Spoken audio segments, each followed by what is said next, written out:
የሚገርም ልጅ ነው።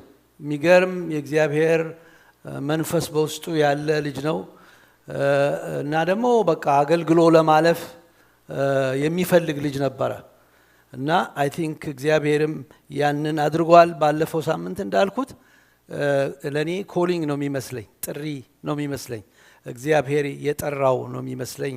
ምንም ህመም የሌለበት ልጅ በአንድ ጊዜ ሲጠራ እንደዛ ነው የሚሆነውና ስለዚህ ስለ መጽናናት ከሁሉ በላይ ደግሞ ዛሬ ስለመሰከርክ በጣም ደስ ብሎኛል። ሰውል ይሄ የጽናት መቆምህን ነው የሚያሳየው።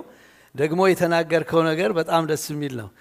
በሱ የተጀመረው ስራ እኔም አሁን እንዳደርግ ያልከው በጣም ትልቅ ነገር ነው። ክብር ለስሙ ይሁን። ቆመን የእግዚአብሔርን ቃል እናነባለን። እግዚአብሔር የተባረከ ይሁን።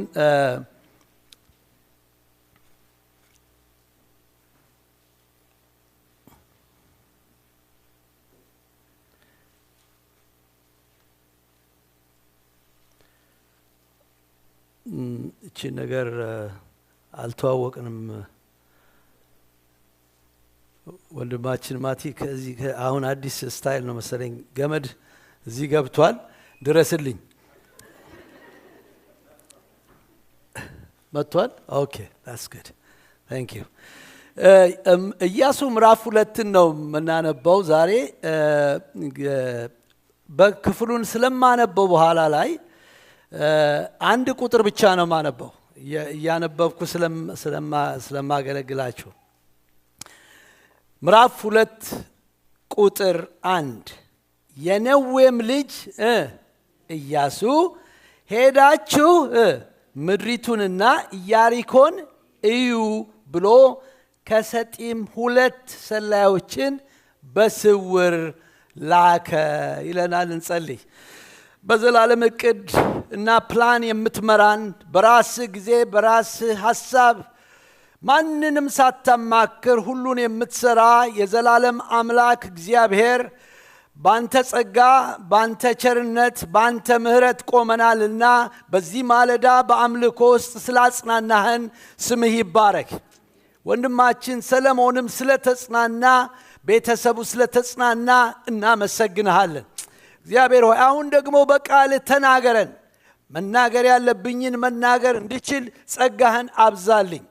እግዚአብሔር አባቱ ህዝብህም ደግሞ ቃልህን እግዚአብሔር ሆይ የሚሰማበት ሰምቶም ቃልህን የሚጠብቅበትን ጸጋና በረከትን በዚህ ማለዳ እንድትለቅ ላንተም ደግሞ እውነተኛ ባሪያዎችና ደቀ መዝሙር ሆነን በቀረልን ዘመን ወንድማችን ቢኒ ያገልግለው እንዳለፈ እንድናገለግል ኃይልና ብርታት ስጠን። ስለ ሁሉ ነገር ተመስገን በኢየሱስ ክርስቶስ ስም። ጌታ ይባርካችሁ። ቁጭ እንላለን። በቤተክርስቲያናችን ስለመጣው ጥሩ ካልቸር እግዚአብሔር ይመስገን። መጽሐፍ ቅዱስ ያዛችሁ ወደ ላይ እስቲ። ደስ ሲል በጣም ጥቂት ሰው ነው፣ አልኮንናችሁም። የሚቀጥለው ጊዜ ይዛችሁ እንድትመጡ እስቲ ደብተርና ስክሪፕት ያዛችሁ ደብተራችሁን። ጌታ ይባረክ። እግዚአብሔር የተባረከ ይሁን። ወንድም አሉላን አየሁት መጥቷል። እግዚአብሔር ይባርክ። እግዚአብሔር ይባረክ። እግዚአብሔርን ባርካለን። እንግዲህ ዛሬ ማካፈላችሁ ለወንጌል በመሄድ መጨመር የሚል በሌላ አነጋገር እንሂድ የሚል ነው። ከዚህ ክፍል ማካፈላችሁ 4 ነጥቦችን አነሳለሁኝ። ከዛ በፊት እንደ መግቢያ እንዲሆነን ያው 14 ቁጥሮችን ነው ለመንካት መሞክረው። በ14ቱ ቁጥሮች ውስጥ 2 ሜጀር ነገሮችን 4 ሜጀር ነገሮችን ለመንካት ሞክራለሁኝ። ግን ስለ መሄድ ስናስብ መጽሐፍ ቅዱስ ላይ ያሉትን አንዳንድ ጥቅሶችን ማንሳት ጥሩ ነው። ለምሳሌ እርሱም ይላል ማቴዎስ 4:19 ይሄ አይ ቲንክ ይታያል አይደል? ይታያል። ምዕራፍ 4 ከቁጥር 19 ማን ይሄንን ያለው? ጌታ ኢየሱስ ነው። አንድ ላይ እናንብበው። በኋላዬ ኑና ሰዎችን አጥማጆች እንድትሆኑ አደርጋቸዋለሁ። የኛ ጌታ ኢየሱስ ካዳነን በኋላ እንድንከተለው ይፈልጋል። እና ስንከተለው ደግሞ የሚገርማችሁ የመጨረሻው ነው የምላችሁ፣ የመጨረሻው ጎል ሰው አጥማጅ እንድንሆን፣ ሰው አጥማጅ እንድንሆን ነው የጠራን ከዳን በኋላ። ይሄ ነው የኢየሱስ ጩኸት፣ ይሄ ነው የኢየሱስ ፍላጎት። ሰው ከዳነ በኋላ ሰው አጥማጅ እንዲሆን ነው ጌታ። በክርስትና ህይወታችሁ ካደጋችሁ፣ በጣም ካደጋችሁ፣ መቹር ከሆናችሁ ሰው አጥማጅ ነው የምትሆኑት። ወደ ፓስተርነት ወደ ሌላም ነገር ብናድግ ሐዋርያቶችን ስናይ ጎሉ ሰው ማጥመድ ነው። ጳውሎስን አይታችሁታል። ገናና የሆነ እግዚአብሔር ሰው ከመጀመሪያ እስከ መጨረሻ ሰው አጥምዶ ነው ሄደ። ትልልቅ ራዕይ ቢኖረን፣ ሰው የሚያስደንቅ ስትራክቸር ቢኖረን፣ ሰው ካላጠመድን ወገኖቼ የአገልግሎታችን ፍሬ ዜሮ ነው የሚሆነው። እንደ ቤተክርስቲያን ራዕይዋ በዚህ ላይ ካልሆነ ከሶሻል ጋዘሪንግ ውጪ ልትሆን አትችልም። የኢየሱስ ጩኸት ሰው ማጥመድ። ስለዚህ በጣም የሚገርማችሁ አሳድጎን ሰው አጥምድ። ይሄ ነው በቃ ቤተክርስቲያን በሙሉ በምንም ነገር ታንጻ የትኛውም የአገልግሎት ክፍል ይኑራት ሰው ማጥመድ። ሰው ካላጠመደች ያቺ ቤተክርስቲያን ጎሏና ራዕይዋ ከዚህ ከኢየሱስ ጩኸት ጋር የሚሄድ አይደለም። ለዚህ ነው ሲለያቸው ማቴዎስ 28 ላይ ቁጥር 19 እስከ 20 ላይ እንግዲህ በሉት እስቲ ሂዱና፣ ዛሬ ኢሲኤፍ ሂዱና የሚል ጩኸት ብትጮህ ደስ ይለኛል። ሂዱና በሉ እስቲ። ሂዱና አሕዛብን ሁሉ በአብ በወልድ በመንፈስ ቅዱስ እያጠመቃችኋቸው ያዘዝኳችሁንም ደግሞ እንዲጠብቁ እያስተማራችኋቸው ምን አድርጓቸው? ደቀ መዛሙርት ያድርጓቸው። ደቀ መዛሙርት እኮ ጎሉ ደቀ መዝሙር ማድረግ። ለምን? ሰው ለማጥመድ። ለምን ግን? ተመልከቱ፣ እያጠመቃችኋቸው ሂዱ። the first command, great commission። ሂዱ። ዛሬም ጌታዬን ነው የሚያሰማው ለዚህ ቤት። ሂዱ 2026 ሂዱ። ቢንያም ጨረሰ፣ በክብር ጨረሰ። ብዙ ልጆችን ጌታ ሰብኮ ወደ መንግስቱ አምጥቶ አሳድጎ ተሰበሰበ፣ በብዙ ክብር ተሰበሰበ። ሐዋርያ ጳውሎስ ሲናገር እንዲህ ይላል። የተሰሎንቄን ሰዎች ይመለከትና ወደ ጌታ በኃይለኛ መከራ ላይ ጊዜ ነበረና ሄዶ ወንጌል የሰበከላቸው ሲመለሱ መከራ በጣም ስለበዛባቸው ሸሽቶ ወደ ሌላ ቦታ ሄዶ ስለነሱ ለመስማት ደብዳቤ ጽፎ የነሱን ሁኔታ ሲሰማ እንዲህ አለ። ሲጽፍላቸው አንደኛ ተሰሎንቄ ላይ እናንተ እኮ የኛ ክብራችን ጌጣችንና መመኪያችን ናችሁ አለ። እነኛ የዳኑትን ሰዎች ቤተክርስቲያን ስትሄድ እንደዚህ አይነት ሐሳብን መናገር ትችላለች። ስለዚህ ሂዱና ብሎ አጥምቁ ካለ በኋላ ያዘዝኳችሁን ምን እንዲያደርጉ? እንዲጠብቁ ነው። ያዘዝኳችሁን እንዲጠብቁ እያስተማራችኋቸው ነው የሚለው። እያስተማራቸው watch out this እያስተማረ any teaching ወደ መታዘዝ ካልመጣ ፍልስፍና ነው። any teaching ነው ኮምላችሁ። ሰውን ያስደነቀ ያስደመመ teaching ዋው ያሰኘ የሰማውን ሰውዬ እንዲታዘዝ ካላረገው ባዶ ነው። የትኝ ኢየሱስን ይዩት፣ የማስተማር ዘዴውን ይዩት። የኢየሱስን ፔዳጎጂካሊ ያስተምራል፣ ቪዥዋሊ ያስተምራል። ጎሉ ግን እንዲታዘዙ የማያረግ ትምህርት ዘመናችሁን አይጨርስ። በጣም ዞር ብላችሁ ሂዱ ከእንዲህ አይነት ትምህርት። እናንተን ወደ እግዚአብሔር የማያቀርብ ትምህርት፣ እንዳትታዘዙ የማያረጋችሁ፣ እንድትገዙ የማያረጋችሁ ይሂድ። ለምን ዘመናቸው ያልቃል። ስትሰሙ ትምህርት ያዘዘንን ጌታ ያዘዘንን ሰምተን ጠብቀን ፕራክቲካል የምናረጋው ካልሆነ ምን ይጠቅመናል? ስለዚህ እንደ ቤተ ክርስቲያን ወደ እግዚአብሔር ቃልም ስንመጣ እንድንታዘዝ የሚያረገንን ትምህርት እዛ ላይ ማተኮር ይኖርብናል። በጣም የሚገርመኝ ክፍል ይሄ ክፍል ነው። ማቴዎስ ወንጌል ምዕራፍ 9 ቁጥር 38 ኮቻችን ጌታ ኢየሱስ ክርስቶስ የምንከተለው ንጉሳችን እሱ ምን ያረግ ነበር? ሞዴላችን ኢየሱስን ለመምሰል እኮ ነው ጥረታችን። ከዳን በኋላ ኢየሱስን መምሰል ነው። እና ቶማስ ኬምፐስ የሚባል ሰውዬ ነበር። በ15ኛው ክፍለ ዘመን ላይ የነበረ የእግዚአብሔር ሰው ነው። በየዘመናቱ ይገርማቸዋል የእግዚአብሔር ሰዎች አሉ። በየዘመናቱ በቃ ለጌታ ኖረው ጌታን መስለው የሚያልፉ ሰዎች ነበሩ። ቶማስ ኬምፐስ what would Jesus do የሚለውን ነገር ጻፈ ነው። ብዙዎቻችሁ የምታውቁት imitation of the Christ የሚል መጽሐፍ ያነበባችሁ ሰዎች ታዩታላችሁ።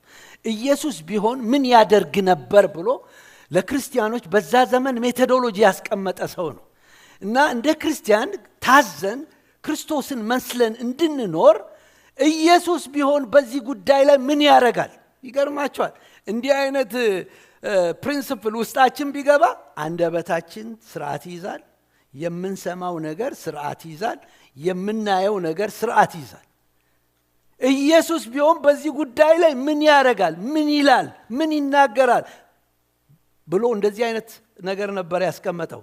ከዚህ ከምናየው what would Jesus do? ኢየሱስ በምኩራብ ያስተማራቸው ያስተምራል። ኢየሱስ ያስተማረ የመንግስትንም ወንጌል ምን ያደረገ እየሰበከ በሉስቲ እየሰበከ በሕዝቡም ያለውን ደዌና ሕመሙን ሁሉ የፈወሰ የጌታ መንፈስ በእኔ ላይ ነው ያለው ትዝ ይበላችሁ። በጣም እኔ ዛሬ ግን በጣም ሃይላይት ላደርግ የፈለኩት በከተማዎችና በመንደሮች ሁሉ ይዞር ነበር። ኢየሱስ ይዞር ነበር። ለምን ስትሉት ለማስተማር፣ ለመስበክ፣ ለመፈወስ ይዞር ነበር። እንሂድ እንደ ንጉሳችን እንሂድ። ስንሄድ ከዚህ ከኢያሱ መጽሐፍ የሆነውን 4 ነገሮች ነው የምነግራችሁ ዛሬ። 4 ነገሮች ፈጠን ብዬ እቤታችሁ ታጠኑታላችሁ። ዘርዘር አድርጋችሁ እናንተ እኔ አጠር አድርጌ እነግራችኋለሁ። 4ቷን ነጥብ ከ12 ሰዓት በፊት ጨርሰን በጣም ኃይለኛ ጸሎት በቅዱሳን መካከል ለመጸለይ ስለማስብ 12 ሰዓት ጨርሼ በ12 ሰዓት ግን ከስብከቱ በላይ ሆነ ለየት ያለ እግዚአብሔር ጉብኝት በመካከላችን ይፍሰስ። ይሄን ጸሎት እንድንጸልይ ነው። አንድም ሰው ሳይንቀሳቀስ 12 ተኩል እንጨርስላችኋለን። 30 ደቂቃ ጸልየን አብረን የምንጸልይበት ጊዜ ነው። እንደዛ እናደርገን እያንዳንዱ ላይ እግዚአብሔር ጸጋ እንዲፈስ፣ እያንዳንዱ ሰው ላይ የእግዚአብሔር መንፈስ እንዲፈስ እንደዛ። ስለዚህ የመጀመሪያው ነገር ስንሄድ እግዚአብሔር ከጠራቸው ጋር ያገናኘናል። በቃ የኢያሱ መጽሐፍ ይሄንን ነው የምነግራችሁ። እግዚአብሔር ከጠራቸው ጋር እንገናኛለን። እና ይሄ የመልእክቴ በእናንተ ውስጥ እንዲወለድ የምፈልገው በነገራችን ላይ የኢያሱ መጽሐፍ እስቲ ላስተምረው ብዬ አይደለም የተነሳሁት። በቃ ዝም ብዬ ላስተምረው እስቲ ብዬ አይደለም። በ2024 እግዚአብሔርን ጠየቅኩት፣ ጌታ ሆይ በህዝብ ፊት ስቆም ምንድነው የምትፈልገው በዚህ ዘመን ስለው የኢንፎርሜሽን ዘመን ነው ይሄ ዘመን። ስለዚህ ኢንፎርሜሽን እየሰማ ባዶ የሆነ ህዝብም አልፈልግም። ፕራክቲካል የሆነ ነገር ያለው ያዕቆብ መጽሐፍ ላይ ነው። እሱን አስተምራለሁ። ያን አስተማርኩኝ። ባለፈው እግዚአብሔርን ጠየቅኩት ይሄንን ምን ታውቃላችሁ ኤክስፖዚተሪ ፕሪቺንግ በጣም መሰረታዊ እንደሆነ ማይዳስሰው ነገር የለም። የዘለን የራሳችን ሐሳብ እናካፍለው ሳይሆን የእግዚአብሔርን ሐሳብ ለሰዎች በትክክል ሳንሸፋፈን ለማስተላለፍ ኤክስፖዚተሪ ፕሪቺንግ የመሰለ ነገር የለም። ሌሎች ስህተቶች ናቸው ማለት አይደለም። ስለዚህ መጽሐፍ በምንማርበት ጊዜ ማንነካው ነገር የለም፣ ማይነካ ነገር የለም። እግዚአብሔር ሐሳብ ዋናው ሐሳብ መጽሐፍ ውስጥ ስላለ እና ላስት ይር ይሄ ኤአይ ኢንፎርሜሽን ምናምን መምጣቱ እዚህ ውስጥ በጣም ጥበብተኞች አሉ። አንድ ቀን እንደውም ኢንተርቪው እናደርጋቸዋለን። ከ5-6 የሚበልጡ እዛ ላይ የሚሰሩ ሰዎች አሉ። ቤተክርስቲያናችን ተባርካለች። እግዚአብሔር የተባረከ ይሁን።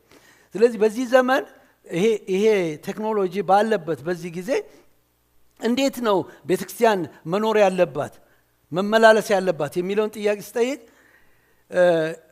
አይታችሁ እንደሆነ ሶሻል ሚዲያ በዚህ ዘመን ስልጣን የመውሰድ ኃይል አለው። ከቤተሰብ ላይ ይወስዳል፣ ከፓስተሮች ላይ ይወስዳል፣ ከቤተክርስቲያን ላይ ይወስዳል ሳይታወቅ። ስለዚህ ከዚህ በፊት የነበረውን የቤተክርስቲያንን ካልቸር ይቀይራል። ለምሳሌ ህብረትን ብትንትን ያደርጋል። አሁን እንኳን ወገኖች ገና እየወጣን ነው። ይሄ ጸሎት ከተጀመረ ይሄ ዙሙ ራሱ ዙም አድርጎናል ሁላችንም። በደንብ አስተውላችሁ እንደሆነ ሰው ብዙ ሰዓት ስለሚቀመጥ ቤት እንዲህ ብሎ ዘግቶ ነው ደግሞ የሚቀመጠውና ምን እየሰራም እንዳለው ስራ እየሰራም ይሆናል የሚያደርገው ምንም ነገር። ዙም በጣም ጥሩ ነው፣ ረድቶናል፣ ለዛ ጊዜ ረድቶናል፣ አሁንም ይረዳል። ምንም ተቃውሞ የለኝም። ግን አንድ ባህሪ አለው። እናንተ መንፈሳችሁን ሻት የሚያደርግ እንዳትሉ እንዳትጮህ ያደርጋል። አሁን እኔ ስለ ኤአይ ብዙ ስላልተማርኩ ስላላጠናሁ ብዙ ነገር ማለት አልችልም። ግን እዚህ ኢየሱስ መጽሐፍ ላይ አንድ ቃል አለ። የዚህ ሕግ መጽሐፍ ካፍህ አይለይ፣ በቀንና በሌሊት ምን አድርገው አስበው፣ ምን አድርገው አሰላስለው። የዚያን ጊዜ መንገድህ ይቃናልሃል፣ ይከናወንልሃል። በሕይወት ዘመን ሁሉ ማንም አይቋቋምህም ይላል የሰራዊት ጌታ እግዚአብሔር። ይኸው እግዚአብሔር እንድናስብ ይፈልጋል። that's the image of God። እንድናስብ ይፈልጋል፣ እንድናሰላስል ይፈልጋል። ዝም ብለን ኢንፎርሜሽን ጠልፈን እንድንል አይፈልግም። እንድናስብ ይፈልጋል። አይጠቅምም ማለት አይደለም፣ በጣም ነው የሚጠቅመው። በጣም የትውልድን እንትን የሚጠቅምበት ብዙ መንገዶች እንዳሉ አልጠራጠርም። ግን እግዚአብሔር እንድናስብ ይፈልጋል። በዚህ አጋጣሚ ለሰባኪዎችም እናገራለሁ። ያላሰብነውን ተሸክመን በውስጣችን ያላመላለስነው በእግዚአብሔር ፊት ያልጮህንበትን ኢንፎርሜሽን ሰው ፊት ከመድፋት እግዚአብሔር ይጠብቀን። እግዚአብሔር ያያል እላችሁን፣ ያያል። የተሸከምነውን መልእክት ያያል፣ ያመላለስነውን መልእክት ያያል። እየጠለፍን ፍርፋሪ አምጥተን እንድንደፋ እግዚአብሔር ሐሳቡ አይደለም በፍጹም። የጮህንበትን በፊቱ የማለድንበትን ያን የከበረ ኦርጋኒክ ይባላል እዚህ እንኳን ምድራዊው ሰማያዊ ጀኒውን የሆነ ሜሴጅ እንድናመጣ እንድናስብ ይፈልጋል ጌታ ይፈልጋል። ስለዚህ ከእግዚአብሔር ከጠራቸው ጋር ያገናኘናል። ተመልከቱ እዚህ ጋር የሚለው የኔዌ ልጅ ኢያሱ ይላል። ኢያሱን ስትመለከቱት ከዚህ ቀደም ኢያሱ የማን ሎሌ ነበር? የሙሴ ሎሌ ነበር። ሎሌ ማለት ባሪያ ማለት ነው። በሌላ አነጋገር ታዛዥ። ከፈለጋችሁ አውርዱት፣ ደግሞ ጩሎም ሊባል ይችላል። በቃ ተገዝቶ እግዚአብሔርን የሚያመልክ ሰው ነበር። ለእግዚአብሔር ክብር የሰጠ ሰው ነበር ኢያሱ። አሁን ደግሞ ደቀ መዝሙር ሆኖ በእኛ ኮንቴክስት እግዚአብሔር ያንን ዘመን አስረስቶ ትልቅ አደራ ላይ ጥሎበት አሁን ደግሞ ሕዝብ የሚመራ ሰው ሆኗል። ወገኖቼ ይሄ ጊዜ ለኢያሱ በጣም ጥሩ ጊዜ ነበር። ለምን? አይቷል አባቶቹ ሕግ ያውቃሉ፣ ስርዓት ያውቃሉ። ግን አጉረምራሚዎች ነገረኞች በጣም ሙሴን ያስቸገሩ ያስጨነቁ ነበር። ሙሴን ብቻ ሳይሆን እግዚአብሔርን ያስጨነቁ ነበር። ሙሴን የሚንቁ ነበር፣ የሚናገሩ ነበር አፋቸውን እያወጡ።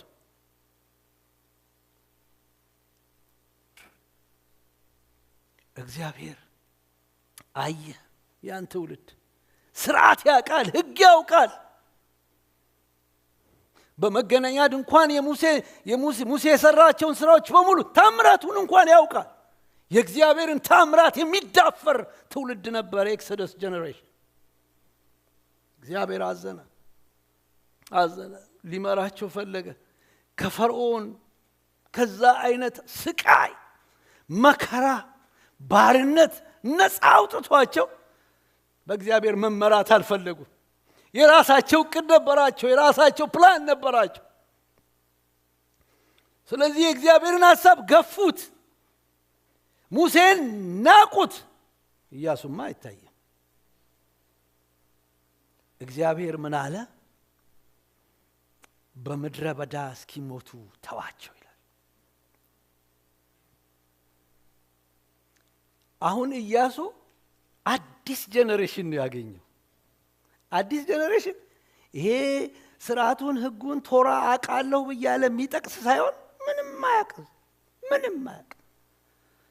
ምናልባት በታቱ ሊሆን ይችላል፣ አላውቅም። ይሄ ሰከንድ ጀነሬሽን ነው፣ ዲትሮኖሚ ጀነሬሽን እለዋለሁ። በቃ ሁለተኛውን ጀነሬሽን አለ። ምንም አያውቁም፣ ልባቸው ግን በጣም ጥሩ ነው፣ የሚታዘዙ ናቸው። እግዚአብሔር ይህንን ህዝብ በኋላ ላይ ታዩታላችሁ እንዴት ሼፕ እያደረገ እንደወሰደ። አሁን በዚህ ጊዜ ነው ኢያሱ የተነሳው። ኢያሱ የሚታዘዝ ህዝብ አገኘ፣ የሚሰማ ህዝብ አገኘ፣ ለእግዚአብሔር የሚገዛ ትውልድ አገኘ። አሜን። ትውልዳችን እንዲያድርገው ለእግዚአብሔር የሚታዘዝ እግዚአብሔርን የሚሰማ ያርገው። እና ስትመለከቱ ሁለት ሰላዮች ላኩ። ባይ ዘ ዌይ እዚህ ላይ አክተሮች ሁለቱ ሰላዮች እና ረዓብ እና የኢያሪኮ ከተማ ናቸው። ሶስቱ ነገሮች ናቸው፣ ሜጀር ነገሮች። ስለዚህ ኢያሱ በሙሴ ሲላክ ነበር። አሁን ደግሞ ኢያሱ ሌሎች ላክ፣ ሁለት ላክ። ይሄ የደቀ መዝሙር ህይወት ነው ወገኖች፣ የደቀ መዝሙር ህይወት። ቤተክርስቲያናችን የጀመረችው ይሄንን ነገር ነው። ትላንትናም ብትኖሩ በጣም ደስ የሚል ነበር። ይሄ ደቀ መዝሙር ሆኖ ደቀ መዝሙር ማፍራት፣ ታዞ ለሌሎች ደግሞ እንዲታዘዙ ማሳየት፣ ያዘዝኳችሁን እንዲጠብቁ እያስተማራቸዋል። ኢያሱ ኖ ወንደር አስተምሮ ነው፣ ታዞ ነው ሌሎች እንዲታዘዙ ያደረገው። ቤተክርስቲያናችን ይሄንን ነው ትውልዱን፣ የሚቀጥለውን ትውልድ ሁሉ እንደ እግዚአብሔር ቃል እየቃኘች በዚህ መልክ እንድትሄድ ትልቁ ራእይዋ ይሄ ነው። ስለዚህ እነኚህ ሰዎች የመጽሐፍ ቅዱስ አዋቂዎች እንደሚናገሩ እነኚህ ሁለት ሰዎች እነማን ናቸው ብለው ያስባሉ። ትክክለኛ መልስ ላይሆን ይችላል፣ ግን ብዙ ሰዎች ምን ይላሉ አዋቂዎቹ? አንዱ ካሌብ ሊሆን ይችላል ይላሉ። ካሌብ ከሆነ የሚገርም ነው። ያኔም ያው ታዟል። 12 ሰላዮች እንደሄዱ ታውቃላችሁ። ባለፈው ስንካፈል 10ሩ ተመልሰው ምን አመጡ? ባድ ሪፖርት አመጡ። 2ቱ ጉድ ሪፖርት አመጡ። ከሁለቱ ጉድ ሪፖርተርስ አንዱ ኢያሱ ነው። ይሄ ኢያሱ የምታዩት ነው። እሱ ላኪ ሆኗል። አሁን አድጎ ጨምሯል። ያስጨምራችሁ ጨምሮ አሁን እሱ ላኪ ሆኗል። ከሚላኩት ውስጥ ግን ካሌብ ከሆነ ሂዩሚሊቲውን ታያላችሁ፣ ትህትናውን ታያለ። በእድሜ ትልቅ ነው፣ ገብቶ ያየ ነው። እና አንዳንድ ጊዜ እንደዚህ አይነት ሰዎች ይነኩኛል። በእድሜያቸው ከፍ ብለው የሚታዘዙ ሰዎች እኛም ቤተክርስቲያን ውስጥ አሉ። በጣም እግዚአብሔር ይባርካቸው፣ ይባርክ። ምሳሌ የሚሆኑ አሉ፣ በጣም አሉ። በጣም ትልቅ ሆነው ለትንንሽ በእድሜ ትንሽ ለሆኑ እነዚህ ሪዋርዳቸው ከፍ ያለ ነው። ስለዚህ እንደዛ ይነገራል። ግን እዚህ ጋር የምትመለከቱት ነገር የደቀ መዝሙር ህይወትን ታያላችሁ ማለት ኢያሱ ልኮ እንደገና ተልኮ የሚልክ እንደሆነ። ሌላ የእግዚአብሔር ሉዓላዊ ምርጫ ትመለከታላችሁ። በስውር ላከ የሚለውን ሐሳብ ግን በደንብ ማየት ጥሩ ነው። ምናልባት አንዳንዶቹም የመጽሐፍ ቅዱስ አዋቂዎች እንደሚናገሩ 12ቱ ሲሄዱ 10ሩ ባድ ሪፖርት ስላወሩ፣ ይሄ የኔ ሐሳብ አይደለም፣ የኔ ሐሳብ ያልሆኑትን በደንብ ነው መነግራችሁ። አንድ ዲሲፕሊን ስለሆነ ነው እሱ። የሰው ሐሳብ የራስ ሐሳብ አድርጎ ማቅረብ ውሸት ነው። ስለዚህ ብዙዎች የጻፉት ሰዎች ሲናገሩ ምን ይላሉ? 12ቱ ሲሄዱ 10ሩ ባድ ሪፖርት አምጥተው ባድ ሪፖርቱ እንዳለ ማህበሩን ነው ያመሰው፣ አቀለጠው። ሲያቀልጠው ምንድነው የሆነው? ሰው ሁሉ መዝመት ሲገባው በቃት አለቃሹ መን ወደ ኋላ እንመለሳሉ። ስለዚህ ይሄንን ኤክስፒሪየንስ ያውቃል ኢያሱ። ስለሚያውቅ ምን አደረገ? በስውር እርግጠኛ ነኝ ሌላ ሰው አልሰማም፣ እሱና ሰዎቹ ነው የሚያውቁት። እና ልኮ ሲመለሱም የሚናገረው ለሱ ነው። ለዛ ነው ብለው ይናገራሉ። የእግዚአብሔርን ሉዓላዊ ምርጫ ኢቫንጀሊካል ቸርች ዶክትሪን ውስጥ ዋና ነው። የመጀመሪያው ነገር እግዚአብሔር ሉዓላዊ ነው። በራሱ ምርጫ የሚተማመን አምላክ ነው። በራሱ ምክር የሚመራ ነው። ማንንም አያማክርም። እግዚአብሔር ከመጀመሪያ መጨረሻውን ያውቃል። ያ ብቻ አይደለም፣ ፕሪናውሌጅ ይባላል።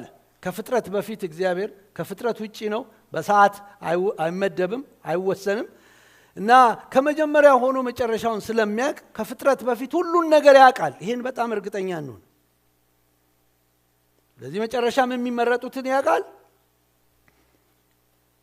ይሄ ፕሪናውሌጅ ስለሆነ ነው። ግን የሰው ልጅ ፍሪ ዊል አለ። ስለዚህ በዛ ምርጫ ውስጥ ረዓብ የምትባል ጋለሞታ ተገኘች። ሁለቱ ሰላዮች በቀጥታ ሄደው የገቡት እዚህ ጋር ክፍሉ እንደዛ ነው የሚለው። ሄዱም ረዓብ ወደሚሏት ጋለሞታ ቤት ምን አረጉ? ገቡ ይላል። ገቡ። አሁን ረዓብን ብናያት በቃ እኔ ዝም ብዬ እንደዚሁ አሰብኳት። እኛ በደርግ ጊዜ የነበራችሁ ሰዎች ያው ድሮ ሁሉም ግልሙትና አይደለም። ግልሙትናም ደረጃ አለው፣ ኤቢሲዲ አለው። ግልሙትና ማለት ነው የሰፈር ግልሙትና አለ፣ መሸታ ቤት የሚባል ቦታ አለ፣ ከዛ ቡና ቤት የሚባል አለ፣ ደግሞ የግል ቤት አለ ከፍ ያለ። ድሮ በደርግ ጊዜ የደርግ ባለስልጣኖች የሚገቡበት ቦታ ነበር ይባላል፣ ሴቶች ያሉበት። የረዓብ እንደዛ አይነት ይመስለኛል። ቤቷ ከግንቡ ጋራ የተያያዘ ነው። ከዚህ በጥንት ዘመን ከተማ በቅጥር ይሰራል። ቅጥሩ ደግሞ ላዩ ላይ ሰረገላ የሚሄድበት በጣም ትልቅ ነው። የኢያሪኮ የተጠበቀች ከተማ ነች። በጣም ማንም እንዳይገባባት በሚሊተሪ ስትሮንግ የነበረች ከተማ ነች እና በዛ ዙሪያ ውስጥ ከግንቡ ጋር የተያያዘ ነበር የሷ ቤት። እና ገምታለሁ ትላልቅ ጀነራሎች ምናምን ይገቡ ይሆን እዛ እሷ ጋር ይመጡ ይሆን? የኔ አሰምሽን ነው። እና ጦርነቱ ቀላል አይደለም። ግልሙትና ወገኖቼ አውቆ የሚገለምታለ፣ እንደገና ደግሞ ተቸግሮ የሚገለምታለ። በዚህም ይሁን በዛ ግን አንድ ሴት እንደዚህ አይነት ስርዓት ውስጥ ስትገባ በአንድ ቀን ውስጥ እንኳን 7 ሰው ሊያድር ይችላል። ስጋዋን እየሸጠች ማለት ነው። እንዴት አሰቃቂ እንደሆነ አስቡት። ከማያውቁት ሰው ጋር እየተኙ በቀን ውስጥ ከማያውቁት ጥቁር ይሁን ነጭ ይሁን ከምን ይሁን አይታወቅም፣ ሀብታም ይሁን በሽተኛ ይሁን ምናምን መመርመር የለም፣ በቃ መተኛት። እንዲህ አይነት ሰው ነበረች ረዓብ። ግን ረዓብ የሚገርማችሁ መጽሐፉ እንደሚነግረን የምትሰቃይ ይመስለኛል በድርጊቷ አልተጻፈም ከዚህ ኃጢአት ለመውጣት ዛሬም ከዚህ ጋር ተኛለሁ ነገም ከዚህ ጋር ተኛለሁ ይሄ አሰቃቂ ነው የሚገላግለኝ በመጣ ምትል ይመስለኛል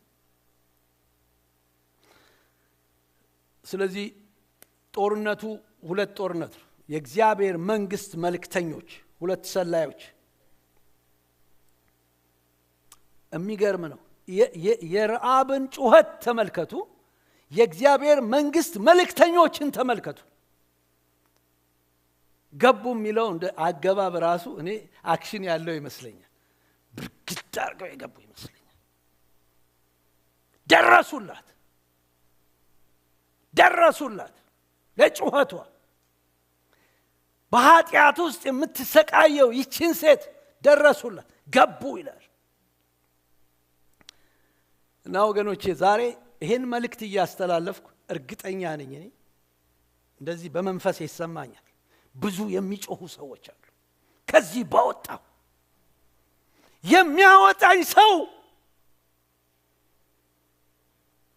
የሚያወጣኝ ሰው ከዚህ ስቃይ ከዚህ ግልሙትና ከዚህ ረሃብ ከዚህ ጭንቀት የሚያወጣኝ የሚሉ ብዙ ሰዎች አሉ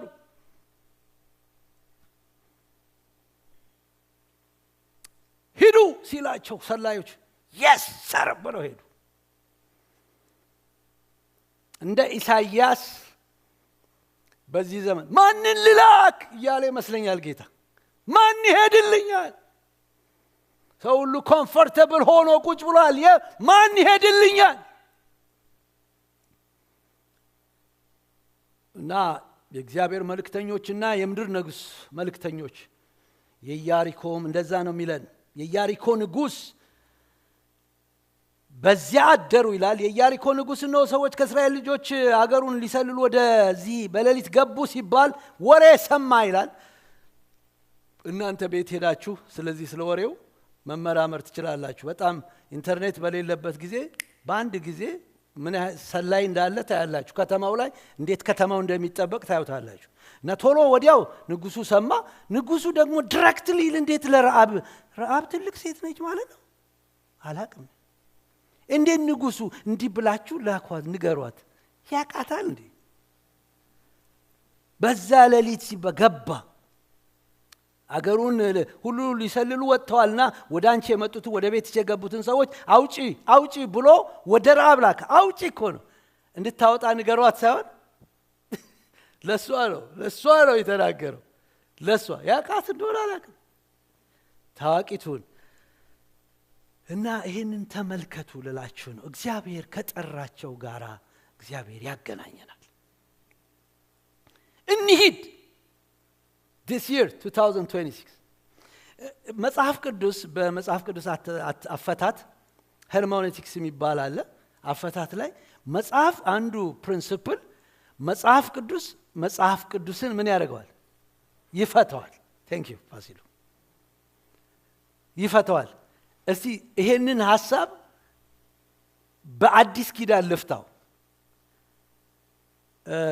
ምንድነው የሚለን እዚህ ጋር የዕብራውያን ጻፊ ዕብራውያን 11 ሂዱና እዩ 11:31 ላይ ዕብራውያን 11 ላይ ልክ ሲፈታው ታዩታላችሁ ግራ ሲያጋባ መጽሐፍ ቅዱስ ራሱ ይፈታዋል ምዕራፍ 11 ቁጥር 31 ላይ እንደዚህ ይላል ጋለሞታይቷ ረዓብ ሰላዮቹን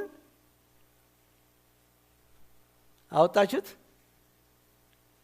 አንደርላይን ብታረጉበት ደስ ይለኛል ጋለሞታይቷ ረዓብ ሰላዮቹን በሰላም ስለተቀበለች ይላል ይሄ ዕብራውያን ጻፊ ነው ይላል የዕብራውያን ጻፊ ስለተቀበለችው ከማይታዘዙት ጋር በእምነት አልጠፋችም ይላል አሁን የዕብሩ ጻፊ ይሄንን ክፍል ሲተረጉመው ምንድነው ይያለን ያለው ተቀበለቻቸው ነው ከሚለን በሰላም ተቀበለቻቸው በሰላም የሚቀበሉን ሰዎች አሉ ነው ማለት እኛ ቁጭ ብለን ነው እንጂ ስንወጣ በሰላም የሚቀበሉን ሰዎች ሊኖሩ እንደሚችሉ አስቡ።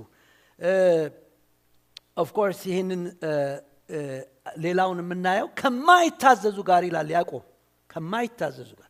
ስለዚህ the whole Jericho እስከ መውረሻው ድረስ እስኪወርሱ የተስፋይቱን ያሕዝብ የማይታዘዝ አሞራውያን፣ ከነዓናውያን እነኚህ ጣዖት የሚያመልኩ የእግዚአብሔርን መንግስት የእግዚአብሔርን ሕዝብ የሚጻረሩ ስለነበሩ ከማይታዘዙ ጋር መጥፋት። የማይታዘዙ ሲል ይሄን ዓለም ነው የምንመለከተው ለኛ። ስለዚህ ከእግዚአብሔር ከጠራቸው ጋር እንሂድ ያገናኝ። ሁለተኛ የእግዚአብሔርን ጥበቃ እናያለን። የእግዚአብሔርን ጥበቃ እናያለን። ይሄን ቶሎ ፈጠን ብዬ ነው የምጨርሰው። የእግዚአብሔርን ጥበቃ ይገርማቸዋል። ብዙ ጊዜ እንደዚህ አይነት ነገሮች ቀላል አሉ። ለሰላዮቹ ሪስክ እኮ መውሰድ አለባቸው። ሰላዮቹ ሂዱ ሲባሉ የስ ህይወቴ በቃ ቢጠፋም ሄዳለሁ። እንዲህ አይነት ቦታ እኮ እግዚአብሔር ላይ በቃ ተመክተን ነው የምናደርገው። እግዚአብሔር ይጠብቀኛል፣ እግዚአብሔር ይከልለኛል፣ እግዚአብሔር ይሸፍነኛል ብለን የምናደርገው ነው። እንደዛ እንድንሆን ደግሞ ይፈልጋል ጌታ። እኛ ብቻ አይደለንም። በጣም የሚገርማችሁ ራሷም ረዓብም ሪስክ ወስዳለች። በኋላ ታዩታላችሁ። ግን ከቁጥር 4 እስከ 7 ያለውን ላንብብላችሁ እና አንድ ነገር 3 ነጥቦችን ዝም ብዬ ለእናንተ ነግራችኋለሁ። የመጀመሪያው ነገር ሸሸገቻቸው። ማን? ረዓብ። ሴቲቱ ሁለቱን ሰዎች ወስዳ ሸሸገቻቸው። አሁን ሰዎቹ ወደ እኔ እንደመጡ ወዴት እንደሆኑ ግን አላውቅም። በሩ ሲዘጋ ሲጨላልም ሰዎቹ ወጡ፣ ወዴት እንደሄዱም አላውቅም። ፈጥናችሁ አሳዳችሁ ታገኟቸዋላችሁ ማለች። እርሷ ግን ወደ ሰገነቱ አውጥታቸው ነበር፣ በዚያም በረበረችው በተልባ እግር ውስጥ ሸሽጋቸው ነበር ይላል። ሰዎቹም ወደ ዮርዳኖስ መሻገሪያ በሚወስደው መንገድ አሳደዷቸው። አሳዳጆቹም ከወጡ በኋላ በሩ ተቆለፈ ይለናል። ይሄ የእግዚአብሔር ፕሮቴክሽን ነው። በቃ እንዴት አንድ ደካማ ጋለሞታ ሴት ለነኚህ ልታዘነብል ቻለች? ይገርማችኋል። እግዚአብሔር ከታጠቁ ኃያላን በጋለሞታ መሸሸግ ይችላል። ታላቅ ኃያላን ከንጉሥ የተላኩ ናቸው። ደግሞ በምን መሰላችሁ የሚሸሽገው? በጣም የሚገርማችሁ ከአሳዳጆች ጌታ በተልባ እግር ከልሎ ያድናል። እስቲ ከኃይለኛ መዓት እግዚአብሔር ይሰወራችሁ እጃችሁ ነው። ክብር ለስሙ ይሁን። እግዚአብሔር ፕሮቴክት ያደርጋል።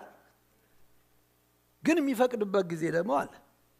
እንደው መጽሐፍ ቅዱስን ስናነብ እግዚአብሔር የሚፈቅድበት ጊዜ አለ። ያዕቆብ በቃ ተገደለ ይላል። እግዚአብሔር የሚከብርበት። አሁን የምታዩት ለምሳሌ ቢኒ ተወሰደ። እግዚአብሔር እንደዚህ ሲያረግ የተሻለ ነገር ሲያረግ ነው እግዚአብሔር እንደዛ አይነት ነገር የሚያረገው። ግን በአብዛኛው ፐርፌክት ዊሉን ነው የምነግራችሁ።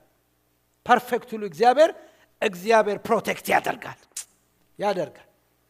ስለዚህ እግዚአብሔር እንደዚህ አይነት አምላክ ነው። የሚሸሽግ የሚከልል አምላክ ነው። ምናልባት ዛሬ በአንዳንድ ነገር እግዚአብሔር በእውነት ልባችሁ ወደ ታች የወረዱ ሰዎች ካላችሁ እግዚአብሔር ፕሮቴክት ያደርጋችኋል። የፈራ ነፍስ ካለ አትፍራ። የፈራሽ ነፍስ ብትኖሪ አትፍሪ። አምላክሽ እግዚአብሔር ይጠብቅሻል። እግዚአብሔር እንደዚህ ነው አሰራሩ። እዚህም ጋር ያዕቆብ እንዲህ ይላል ስለሷ ሲተረጉም፣ ይሄን ፓርት ሲተረጉመው ምዕራፍ 2 ቁጥር 25 እዩት። እንዲሁም ጋለሞታይቷ ረዓብ ይለናል ያዕቆብ፣ የኢየሱስ ሃፍ ብራዘር ያዕቆብ ደግሞ መልእክተኞቹን ተቀብላ በሌላ መንገድ በሰደደቻቸው ጊዜ ካውንት ሲያደርግላት ታያላችሁ። በስራ አልጸደቀችም ይላል። ይሄ ስራ ያጸድቃል ሳይሆን ማመኗን ነው የሚናገረው። እምነቷ በስራ የተተረጎመ ነው። ረዓብ አይገርማችሁም? ገና ሳይመጡ ያመኑ ሰዎች እናገኝ ሆነ እና ማመኗ እኮ የሚያሳይ ስራዋ የሚያሳየው ማመኗን ነው። ስለዚህ እግዚአብሔር ጥበቃው ልዩ ነው ልላችሁ ነው። ጥበቃው ልዩ ነው። ሶስተኛውን ሐሳብ በተለይ እሷን በተመለከተ እንዴት ወደ እምነት እንደመጣች የሚነግረን ሐሳብ አለ። ስንሄድ ወገኖቼ መገናኘት ብቻ ሳይሆን ከሚድኑ ሰዎች ጋር ጥበቃውን ማየት ብቻ ሳይሆን ይገርማችኋል የእግዚአብሔር እጅ እንዴት እንደሚቀድም ታያላችሁ። አሁን ከተማው ላይ እኮ የእግዚአብሔር እጅ ቀድሟል። እዚህ እኮ ነው የምላችሁ። እኛ ኋላ ቀርተን ነው እንጂ ኋላ ቀርተን ነው። ብንሄድ እናየዋለን ልላችሁ። ብንሄድ እናየዋለን። 8 ከቁጥር 8 እስከ 11 ድረስ ያለውን አነብላችኋለሁ። እነዚህም ሳይተኙ ሴቲቱ ወደ እነርሱ ወደ ሰገነቱ ወጣች፣ ሰዎችንም እንዲህ አለቻቸው ይላል። እኔ አሁን ጥያቄን የጠየቅኩት እዚህ ጋር ረዓብ ምን አወቀች? ከቁጥር 8 እስከ 9 ይነግረናል። ምን አወቀች? ቁጥር 8 አሁን ያነበብኩት ነው። እግዚአብሔር ምድሪቱን እንደሰጣችሁ እናንተንም መፍራት በላያችን እንደወደቀ በምድሪቱም የሚኖር ሁሉ ከፊታችሁ እንደቀለጡ አወቅኩ አለች። አወቅኩ ሰላዮቹ ሳይመጡ እኮ ነው። አውቄያለሁ እኔ አውቄያለሁ።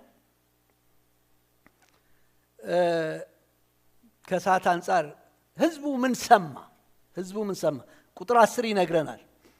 ከግብጽ ምድር በወጣችሁ ጊዜ እግዚአብሔር የኤርትራን ባህር በፊታችሁ እንዳደረቀ የሰማውን ህዝቡ በዮርዳኖስ ማዶ በነበሩት እናንተ ፈጽማችሁ ባጠፋችኋቸው በሁለቱ በአሞራውያን ነገሥታት በሲሆንና በአግ ያደረጋችሁትን ሰምተናል። ረዓብ በግል ያወቀችው አለ። ህዝቡ ደግሞ የሰማው ነገር አለ። የሰማው ነገር think about this። በውጪ ያሉ እግዚአብሔርን የሚጠብቁ ሰዎች ስለ እግዚአብሔር ምን ይላሉ? ስለ እግዚአብሔር ምን ይላሉ? እግዚአብሔር ስለ ህዝቡ የሰራውን ስራ ምን እየሰማ ነው? ከተማው ምን እየሰማ ነው? እና ቁጥር 11 በጣም የሚገርም ነገር ነው የሚነግረን። ይህን ነገር ሰምተን ልባችን ቀለጠ፣ አምላካችሁም እግዚአብሔር። አሁን የሷን ኮንፌሽን ተመልከቱ። ኮንፌሽኑ የረዓብ እምነት እግዚአብሔር በላይ በሰማይ በታችም በምድር እርሱ አምላክ ነውና አለች። አሜን ነው ወገኖቼ። ተከታታይ ትምህርት ሳይሰጣት የእግዚአብሔር መንፈስ ኃይል አልፎ ሄዶ ኢያሪኮ ላይ በኃይል መጡ። እቺን ጋለሞታ አይቷ ቤት ላይ ለካሷ በቃ እግዚአብሔር እያቀለጣት ነው። ከተማውንም ደግሞ ሴንስ የምታረግበትን መንፈስ ሰጥቷታል ነውና እግዚአብሔር በላይ በሰማይ። ዋ የዳነ ሰው ራሱ እንደዚህ ሊገነዘብ ይችል ይሆን? እግዚአብሔር በላይ በሰማይ በታች በምድር እርሱ ምንድነው? አምላክ ነውና ብላ እምነቷን ስትገልጥ እናያለን። በጣም የሚገርማችሁ አንድ ምስክርነት ልመስክርላችሁ። ይሄንን መልእክት እየተዘጋጀው በዚህ ሳምንት አንድ ወንድምን ጎበኘሁት ማለት ነው። እና የመጎብኘት መንፈስ በላይ ላይ መጥቷል በዚህ ሳምንት። እና ሁላችሁም በራችሁን ከፍታችሁ ጠብቁኝ። እና ጎበኘሁት እና አብረን ወጣን ሄድን እና አንድ ቦታ ቁጭ አልንና ከዛ መጫወት ጀመርን። ያ ወንድም እግዚአብሔር የባረከው ሰው ነው። አንድ ቀን ገልጥላችኋለሁ። በጣም ስለ ጌታ የሚያወራ ነው። በቃ ጌታ የሚወድ ነው፣ ስለ ጌታ የሚያስብ ነው። እግዚአብሔርም በጣም መልካም ነገር ውስጥ ያስቀመጠ ሰው ነው። እና እያወራን እየተጫወትን እያለን አንድ ሰው መጣ። ከዛ ሰላም አለን፣ ሁለታችንንም ሰላም አለን። ከዛ ስለ መንፈሳዊ ነገር ተነሳ እና ያ ሰውዬ ከሌላ እምነት ተከታይ ነው እና ስናወራ በቃ መንፈሳዊ ነገር እሱን ወደ ጌታ እንዲመጣ እየነገር ነው እያለን እኔማ በጌታ ነኝ አለ እንዴ። ከዛ ሰማ ነው እና በጣም ሰማ ነውና የነገረን ነገር በጣም ነው ኦቨርዌልም ያደረገን። ምን አለ? ይልቅ እናንተ ተኝታችኋል።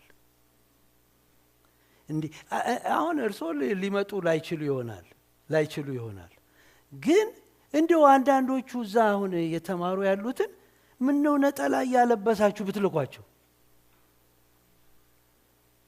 ያውን የራብ ታሪክ አይመስልም በዚህ ሳምንት። እና እንደው አንድ 10-15 እያረጋችሁ ነጠላ ጣል አርጋችሁ ላያችሁ ላይ ለምን አትልኩም? ሰው እውነትን እንዲያውቅ። ይሄ የሆነ እውነት ነው ምነግራችሁ። ከተማው ይጠብቀናል። ከተማው እየጠበቀን። አራተኛውን ተናግሬ ልጨርስ። ሰዎች ወደ ደህንነት ይመጣሉ። ቁጥር 12 አሁንም እባካችሁ በእግዚአብሔር ማሉልኝ፣ በእውነትም ምልክት ስጡኝ፣ እኔ ለእናንተ ቸርነት እንደሰራው እናንተ ደግሞ ለአባቴ ቤት ቸርነት እንድትሰሩ፣ አባቴንና እናቴን ወንድሞቼና እህቶቼ ያላቸውን ሁሉ እንድታድኑ፣ ሰውነታችሁን ከሞት እንድትታደጉ። ሰዎቹም ይህን ነገራችን ባትገልጪ ነፍሳችን በነፍሳችን ፈንታ ለሞት ይሆናል፣ እግዚአብሔር ምድሪቱን በሰጠን ጊዜ ከአንቺ ጋር ቸርነትና እውነትን እናደርጋለን አሏት ይላል። እዚህ ጋር የምንመለከተው ቁጥር 12 ላይ ረዓብ ሰላዮቹ ከመምጣታቸው በፊት በጌታ ታላቅነት እንዳመነች ቃሉ ያስረዳናል። ቁጥር 12 ይሄን ነው የሚነግረን። ግን ምህረት ጠየቀች። በጣም ምህረት ስትጠይቅ ታያላችሁ። ኮንፌሽን ነው፣ በቃ ይሄ ንስሐ እየገባች ነው። ረዓብ ምህረትን ጠየቀች፣ ለራሷ ለቤተሰቦቿ ድነት፣ ራሷን እንድትድን እንደገና ቤተሰቦቿ እንዲድኑ ኃይለኛ ጩኸት ነው የጮኸችው እና ሰላዮቹ የድነት ቃል ኪዳን እንደገቡላት ክፍሉ ይነግረናል። በተለይ ክፍሉን ስታነቡ በእግዚአብሔር ማሉልኝ፣ አቤት መማጸን፣ ደህንነትን መፈለግ። ሰላዮቹ ባይመጡ እቺ ሴት እኮ በቃ እየጮኸች ነው ማለት ነው። እየጸለየች ይሆን? በእግዚአብሔር ማሉልኝ አለች። በእውነት ምልክት ስጡኝ። የሚቀጥለው ሳምንት ሌላው የሚቀጥለውን ሐሳብ እናገራለሁ። 2 ደቂቃ ነው የቀረኝ። በዛ እቺ ሴት ከጸለየችው ጸሎት እዚህ ላይ እንደጸለየች አይነግረንም፣ ግን ጩኸት እንዳላት ታያላችሁ መጽሐፉን ስታነቡ። ረዓብ ለደህንነቷ ዋስትና የፈለገች ሰው እንደሆነች ታያላችሁ። እዚህ ከሰላዮቹ ይህንን ስትጠይቅ ስትለምን የምትረዱት ይህን ነው። ከኃጢአተኛ ህይወቷ እንዲሁም ከከናናውያን አምልኮ ተላቃ ከእስራኤል ህዝብ ጋር መቆጠር ፈልጋለች። በነፍሷ ዋጋ ከፍላለች። ቅድም እንዳልኩት ይሄ ተልባ እግር የሚባለው የሆነ የተልባ ጭድ ማለት ነው። በተልባ ጭድ ነው የሸፈነቻቸው። በጥንት ጊዜ ይሄ ጭዱ ቤት የሚሰራበት፣ እኛ ሀገር ሳር እንደሚሰራ ከላይ ጣራ እንደሚቀመጥበት ማለት ነው። እና እንደዚህ አይነት ቸርነት በማድረጌ አምኛለሁ እኮ ነው፣ አታዩም እኮ ነው የምትላቸው። እምነቴ ስራ አለው፣ እባካችሁ ልዳን እያለች እየጠየቀች ነው። ቀድሞ የነበራትን ይህንን የኃጢአተኛነት ስሜት ተላቃ ከእግዚአብሔር ህዝብ ጋር ለመኖር መፈለጓ ነው። እንግዲህ በጣም የሚገርማችሁ ይሄ ጸሎት ወዴት እንደወሰዳት ብታዩ፣ ረዓብ ከአይሁድ የሆነውን ማቴዎስ ወንጌል ምዕራፍ 1 ቁጥር 5 ላይ ታዩታላችሁ አይደል? ይሄን ሚስጥር ረዓብ አይሁዳዊ ሰው አገባች፣ ሶሎሞን የሚባል። ከዛ ማንን ወለዱ? ቦዔዝን አይደል? ከዛ ቦዔዝ ማንን አገባ? ሩትን አገባ። ሩትስ ማንን ወለደች? ኢዮቤድ ማንን ወለደ? እሰይን ወለደ። እሰይ ማንን ወለደ? ዳዊትን ወለደ። ዳዊት የማን ዘር ነው? ገባች። እዚህ ውስጥ ገባች። የሚገርም ነው። እንጸልይ። እንሂድ ወገኖች እንሂድ እግዚአብሔር ከጠራቸው ጋር ያገናኘናል let's go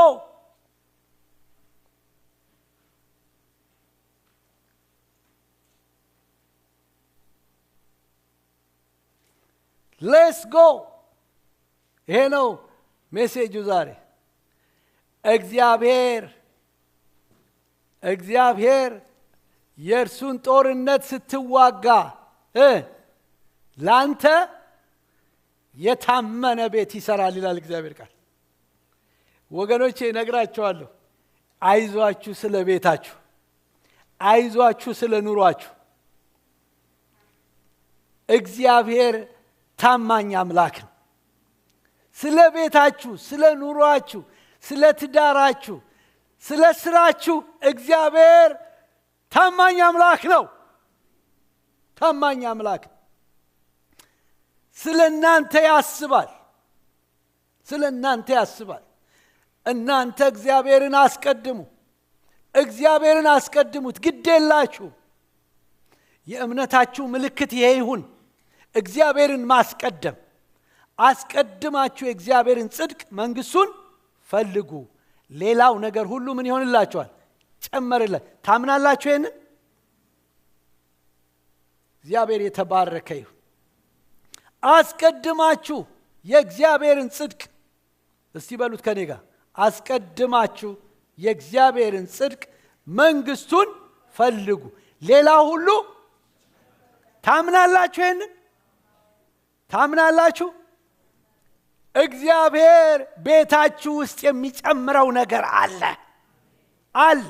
አስቀድመን ግድ የለም ዛሬ ይሄን ነው የምጠይቃችሁ ሁለተኛውን ተውት ግድ ለሱ ተውት ጽድቁና መንግስቱን ስንፈልግ ጽድቁ የሚለን ምን መሰላችሁ ሂዱ ይለናል ዛሬ የእግዚአብሔር ቅባት በእናንተ ላይ ይፈሳል የመሄድ ቅባት በጸሎቴ ስፍራ በእውነት የተሰማኝ ይሄ ነው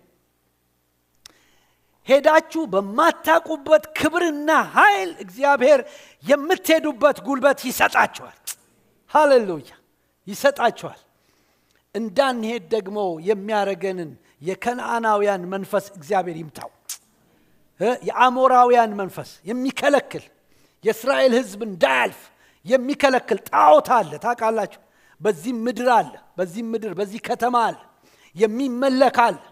የሚመለክ እንዳትንቀሳቀሱ ፔኔትሬት አድርጋችሁ ሰላዮቹ እንዳይገቡ የሚከለክል መንፈስ አለ እግዚአብሔር ይምታው እግዚአብሔር ያፍርሰው ሃሌሉያ ቆመን እንጸልያለን ረዴት ወደዚህ ትመጣለህ ሃሌሉያ አሁን መጀመሪያ ስለ ራሳችሁ ጸልዩ